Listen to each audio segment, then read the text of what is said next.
कह दिया तुम FIR अपनी दर्ज कराओ, फिर क्यों परेशान हो रहे हो? अभी जनता पार्टी के लोग बौखला गए हैं और लोकतंत्र के में इस तरह का प्रयास नहीं होना चाहिए। अब कार्रवाई तो इसमें होनी चाहिए, निश्चित कार्रवाई होनी चाहिए। गठबंधन आगे बढ़ रहा है और जीत रहा है, इसीलिए हार के डर से बीजेपी बौखला गई है और माहौल खराब कर रही है।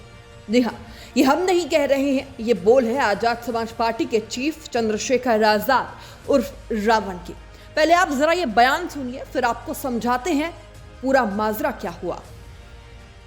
आपने सुना होगा ना, विनाश काले विपरीत बुद्धि।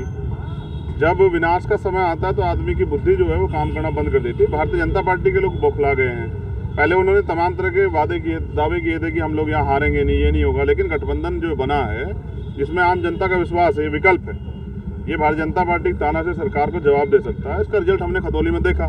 तो खतौली के रिजल्ट के बाद भारतीय जनता पार्टी के लोग बौखला गए हैं और लोकतंत्र के में इस तरह का प्रयास नहीं होना चाहिए।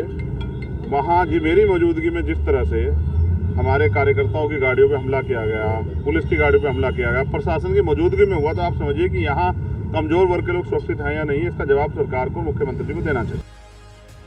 दरअसल खतौली विधानसभा सीट के भूपखेड़ी गांव में राष्ट्रीय लोकदल द्वारा एक धन्यवाद सभा का आयोजन किया गया था। इस सभा में भीम आर्मी के संस्थापक चंद्रशेखर आजाद भी पहुंचे थे। सभा के पास ही एक पार्किंग भी बनाई गई थी, जिसमें सभा में आने वाले कार्यकर्ताओं और आम लोगों के वाहन खड़े किए गए थे। इसी दौरान कुछ शरारती तत्वों ने पार्किंग में खड़े वाहनों में तोड़फोड़ करते हुए सनसनी फैला दी और बात अधिकारियों और जयंत चौधरी के नवनियुक्त सिपाही तक पहुंची तो अफरा तफरी मच गई। कि आज चंद्रशेखर जी की सभा में गाड़ियों में तोड़फोड़ की गई, क्या था वो पूरा मामला? नहीं, वो धन्यवाद सभा थी, वहाँ पर पार्किंग अलग पे थी जी, तो अलग पार्किंग में जो है बाद में पता चला तोड़फोड़ की गई, जो कि बहुत ही गलत है जो है, और ये लोकतंत्र के खिलाफ है। तो क्या मानते हैं किस तरह की कार्रवाई करेगी? अब कार्रवाई तो इसमें होनी चाहिए, निश्चित कार्रवाई होनी चाहिए। बहरहाल जब इस पूरे मामले को लेकर नेताओं और आमजन में रोष देखने को मिला तो प्रशासन हरकत में आया। इस मामले में मुकदमा दर्ज कर पुलिस कार्रवाई की तो बात फोन पर कर रही है, लेकिन मीडिया के सामने आने से सभी अधिकारी फिलहाल अभी तक कतरा रहे हैं।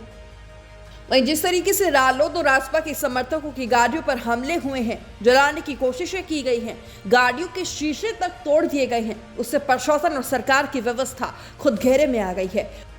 और पूरे मामले को लेकर विपक्ष ने मौजूदा सत्ताधारी भारतीय जनता पार्टी के ऊपर ही ठीकरा फोड़ दिया। बहरहाल ये तो जांच का विषय है कि करतूत किसने की, लेकिन रालोद सरकार पर जमकर हमलावर है। खैर, इससे पहले भी बता दें आपको कि खतौली उपचुनाव के दौरान भी प्रशासन पर गंभीर आरोप लगे थे और जीत के बाद मदन भैया को प्रशासन ने क्षेत्र में जाने से जब रोक दिया था, तब भी सवालों के घेरे में विपक्ष ने प्रशासन को खड़ा कर दिया था। बहरहाल इस रिपोर्ट पर आपकी क्या राय है, कमेंट बॉक्स में हमें जरूर बताइएगा। Bureau report, news 18 desk. सफलता की ओर न्यूज 18 के बढ़ते कदम, करोड़ों दर्शकों का पसंदीदा न्यूज चैनल न्यूज 18 अब जियो टीवी पर भी।